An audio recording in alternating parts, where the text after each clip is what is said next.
राधे कृष्ण दोस्तों, आज की कहानी का नाम है सबक। भैया, मेरे बच्चों की छुट्टियां पड़ गई हैं तो आप मुझे लेने आ जाओ। निशा बड़े ही ताव में अपने भाई अंकित से बोली।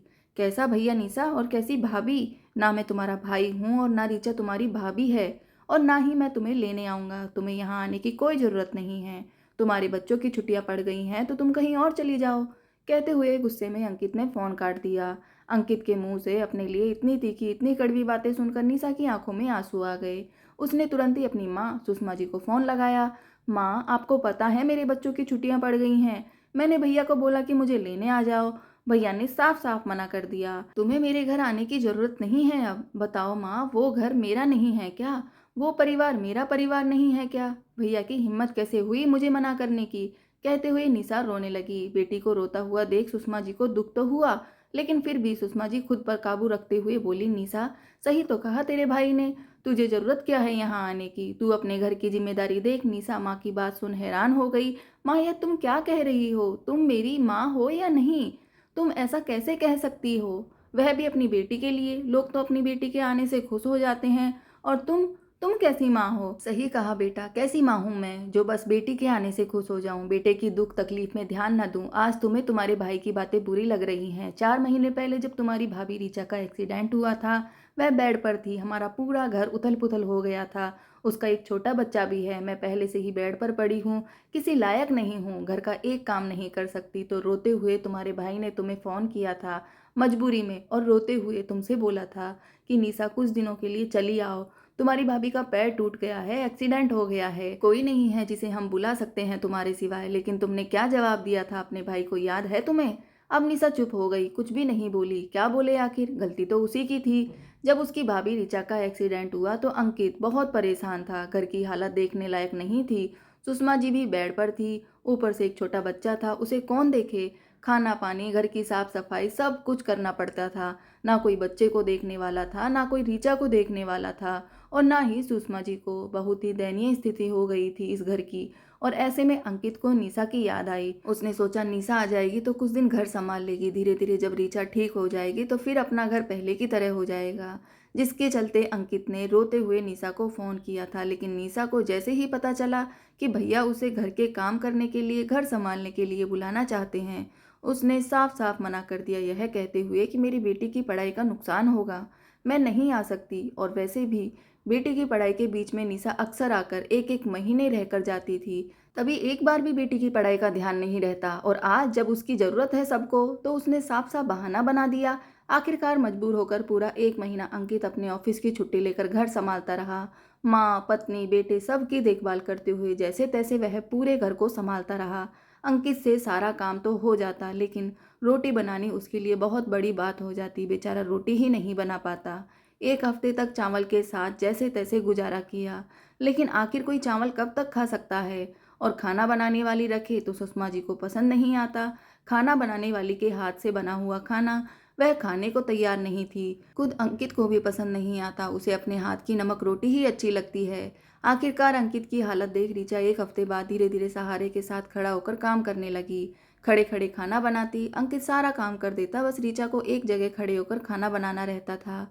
जब आप ऐसी स्थिति से गुजरते हैं और कोई अपना होकर भी ना आए तो दुख तो होता ही है ना। और हाँ, यह वही समझ सकता है जिसके साथ यह सब कुछ हुआ हो। निशा के साफ साफ मना कर देने से सबसे ज़्यादा अंकित ही गुस्से में था, क्योंकि निशा अक्सर साल के 12 महीने में 4 से 5 महीने मायके में ही गुजारती थी। ससुराल में उसका बड़ा परिवार था, सास ससुर जेठ जेठानी सब थे, इसलिए कोई फर्क नहीं पड़ता था। वह आराम से एक एक महीने रहकर जाती थी। लेकिन आज जब उसकी सच्ची में ज़रूरत पड़ी तो काम के चलते, काम के डर से उसने आने के लिए मना कर दिया, यह कहते हुए कि बेटी की पढ़ाई का नुकसान होगा। बस यही एक चिढ़ थी अंकित की कि आज जब निशा अंकित के आने के लिए बोल रही थी तो अंकित ने उसे साफ साफ यहाँ आने के लिए मना कर दिया। अब जब निशा रोते हुए अपनी माँ को सारी बात बताने लगी तो माँ ने भी निशा का साथ नहीं दिया, क्योंकि उन्हें भी अपनी बेटी की हरकतों के बारे में अच्छे से पता था। पूरा 1 महीना बहू बेटे ने कैसे काटा है, यह तो सुषमा जी ने अपनी आंखों से देखा था। इसलिए सुषमा जी ने भी निशा की बातों पर ध्यान नहीं दिया। जब निशा जिद करने लगी तो सुषमा जी ने कह दिया कि यह तुम्हारा मायका है, अगर तुझे आने का मन है तो खुद से आ जाओ, मेरी हिम्मत नहीं है कि मैं अंकित को बोलूं। कहते हुए सुषमा जी ने फ़ोन काट दिया, क्योंकि बेटी को सबक सिखाना भी बहुत ज़रूरी था। जब वह अपने मायके वालों की नहीं हो सकती तो भला ससुराल वालों की कहाँ से होगी। माँ का फोन करते ही निशा परेशान हो गई। बच्चों की 15 दिन की ठंडी की छुट्टियां पड़ी थी। सोचा था आराम से मायके जाऊंगी और 15 दिन आराम से काट के आऊंगी। यहाँ ससुराल में रहूंगी तो सुबह उठना ही पड़ेगा, नहाना पड़ेगा, घर के काम करने पड़ेंगे। लेकिन यहाँ ना अंकित लाने को तैयार है और ना माँ सुषमा जी सुनने को। अंकित का गुस्सा देख तो निशा पहले से ही डर गई थी। उसकी हिम्मत ही नहीं हो रही थी कि अंकित को फ़ोन कर सके और ऋचा से वह बात ही नहीं करती थी। बस एक सुषमा जी ही थी जिन्हें निशा रोज़ फ़ोन करके खुद के आने के लिए बोलती। माँ आखिर कब तक नाराज़ रहोगी, कब तक भैया नाराज़ रहेंगे। माँ भैया को बोलो ना मुझे बुला ले, आखिर मैं उनकी बहन हूँ। बेटी की बात सुन सुषमा जी कहती है, निशा 15 दिन की ही तो छुट्टी है ना, दिक्कत क्या है, तुम आराम से रहो। अरे माँ आप समझती नहीं हो, इतनी ठंडी है, सुबह सुबह उठना पड़ता है, नहाना पड़ता है, घर के काम करने पड़ते हैं, कम से कम थोड़ा सा आराम तो मिलेगा मुझे। माँ कहो ना भैया को, तुम कहोगी तो वह जरूर मान जाएंगे। नहीं बेटा, मैं तो नहीं कहने वाली, तुझे कहना है तेरी गलती है, तू कहे। और वैसे भी काम के डर से तो तू मायके नहीं आ रही थी ना, तो अब रहो आराम से ससुराल में, करो काम। मैं तो नहीं कहने वाली, अंकित से साफ साफ मना करते हुए सुषमा जी ने फोन रख दिया। अब बेचारी निशा असहाय पड़ गई थी, किसको कहे। भाई इतने गुस्से में था कि उससे कुछ कहने की हिम्मत ही नहीं होती। माँ बात सुनने को तैयार ही नहीं थी। क्या करे, इन्हीं सब चक्कर में ठंडी की 15 दिन की छुट्टियां भी निकल गई। लेकिन पहली बार ऐसा हुआ कि छुट्टियां निकल गई और निशा अपने मायके नहीं गई। धीरे धीरे करके गर्मी भी आ गई। 4 महीने हो गए ना निशा मायके आई, ना ही मायके से कोई निशा से मिलने आया।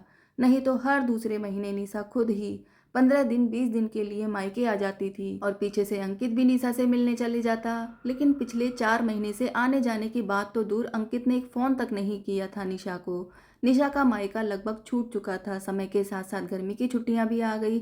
अब तो निशा की बेचैनी बढ़ने लगी। उसे समझ में नहीं आया कि क्या करे, कैसे मायके जाए। भैया तो ले जाने वाले नहीं और ना ही माँ उन्हें मना रही है। अब तो ऐसा लग रहा है कि खुद से ही मायके जाना पड़ेगा, नहीं तो ससुराल वालों से क्या कहूंगी और ससुराल वाले खुद ही क्या कहेंगे कि हर दूसरे महीने मायके जाने वाली लड़की अचानक से ऐसे शांत क्यों हो गई। अब बात धीरे धीरे निशा की इज्जत पर आने लगी थी। अब तो वह अपनी ओर से पूरी कोशिश करके थक गई और अंकित उसे लेने तो दूर उससे बात भी नहीं करता। आखिरकार एक दिन खुद ही निशा अपने सास ससुर को यह बोलकर मायके चली गई कि भैया कहीं टूर पर गए हैं ऑफिस के काम से, इसलिए उन्होंने कहा है कि मैं खुद से चली आऊं। आते ही सबसे पहले निशा का सामना सुषमा जी से हुआ। सुषमा जी बेटी को देखकर खुश तो हुई, लेकिन अचानक ही उनके चेहरे पर उदासी छा गई। आखिर माँ थी, बेटी को कुछ कह तो नहीं सकती। माँ से मिलने के बाद निशा सीधे हॉल में गई। वहाँ अंकित बैठकर टीवी देख रहा था। निशा को देखते ही अंकित चुपचाप उठकर अपने कमरे में जाने लगा। ऋचा भी निशा को देखकर कुछ भी नहीं बोली, वह चुपचाप किचन में लगी रही। निशा को अपनी बड़ी बेइज्जती महसूस हुई। आखिरकार वह अंकित के सामने जाकर दोनों हाथ जोड़कर रो पड़ी, भैया प्लीज़ मुझे माफ़ कर दो, मुझे समझ में आ गया कि मैंने गलती की है, मेरी गलती की इतनी बड़ी सज़ा मत दो, मेरा मायका मत छुड़वाओ। मैं अपने ससुराल वालों को क्या मुंह दिखाऊंगी कि इतनी जल्दी मेरा मायका छूट गया, वह भी मेरी गलती की वजह से। भैया मैं इतनी बेइज्जती बर्दाश्त नहीं कर सकती, मुझसे गलती हो गई, मैं आपकी छोटी बहन हूँ, आप मुझे जो चाहे सज़ा दीजिए, लेकिन मुझसे रिश्ता मत तोड़िए। भाभी आप तो समझाइए भैया को। कहते हुए निशा ऋचा के पास जाकर बोली, भाभी मानती हूँ कि अपने ही काम आते हैं, जिस समय आप लोगों को मेरी ज़रूरत थी मैं नहीं आई, लेकिन इंसान ठोकर खाकर ही तो समझता है ना। मुझे मेरी गलती का एहसास हो गया है, क्या आप मुझे माफ़ नहीं करेंगे। एक बार ऋचा ने गौर से निशा को देखा। उसे देखकर ऐसा लग रहा था कि सच में निशा को अपनी गलती का पछतावा है, लेकिन ऋचा ने कुछ भी नहीं कहा। उसने बस इतना ही कहा, दीदी मैं आपसे नाराज नहीं हूँ, नाराज तो आपके भाई साहब हैं, क्योंकि ऐसी स्थिति में सबसे ज़्यादा परेशानी उन्हीं को हुई थी। अपना ऑफिस उन्हें छोड़ना पड़ा था, घर के काम उन्हें ही करने पड़े थे, बच्चे को उन्हें ही देखना पड़ा था। इसलिए अगर आपके भैया ने माफ़ कर दिया तो समझ लो मैंने भी माफ़ कर दिया। अब निशा फिर से भागती हुई भैया के पास गई, भैया प्लीज़ माफ़ कर दो ना। नहीं निशा, तुम अपने ससुराल चली जाओ, मुझे तुम्हारी कोई ज़रूरत नहीं है। अब मैं तुम्हें अपने घर में बिल्कुल बर्दाश्त नहीं कर सकता। अभी भी अंकित का गुस्सा शांत नहीं हुआ था। सुषमा जी चुपचाप सब कुछ देख रही थी। निशा के लाख मनाने पर भी जब अंकित मानने को तैयार नहीं हुआ तो हार मानकर रोते हुए निशा अपने ससुराल जाने के लिए अपना बैग उठा लेती है। बेटी को तुरंत ही ससुराल जाता देखकर मन ही मन माँ सुषमा जी रो पड़ी, लेकिन उन्होंने एक बार भी कुछ भी नहीं कहा। अच्छा तो ऋचा को भी नहीं लग रहा था, जो हुआ सो हुआ, लेकिन ऐसे लड़की आकर तुरंत चली जाए यह सही नहीं था। निशा जैसे ही घर के मेन गेट पर पहुंची, अचानक से पीछे से अंकित की आवाज आई, रुक जाओ निशा, यह घर जितना मेरा है उतना ही तुम्हारा भी है। निशा, तुम अपनी माँ के घर आई हो, जितने दिन के लिए आई हो उतने दिन रहो, लेकिन अपना काम खुद ही कर लेना। मेरी पत्नी तुम्हारा कोई काम नहीं करेगी, तुम्हारी कोई सेवा नहीं करेगी। बहुत ही शांति स्वर में बोलकर अंकित अपने कमरे में चला गया। निशा पलटकर ऋचा की ओर देखती है। सुषमा जी भी चुपचाप निशा को अंदर बुला लेती हैं। इतना सब कुछ होने के बाद निशा को यह बात तो अच्छी तरह से समझ में आ गई थी कि बेटियों को हमेशा मायके का सुख ही नहीं देखना है, बल्कि मायके में पड़ने वाले दुख में भी लगातार खड़े होना चाहिए। अब निशा जितने दिन थी उतने दिन में लगातार ऋचा के साथ उसके काम में हाथ बंटवा रही थी। शायद सुषमा जी बेटी को जो सबक सिखाना चाहती थी वह निशा अच्छे से सीख चुकी थी। धन्यवाद दोस्तों, आपको कहानी कैसी लगी कमेंट में ज़रूर बताएं।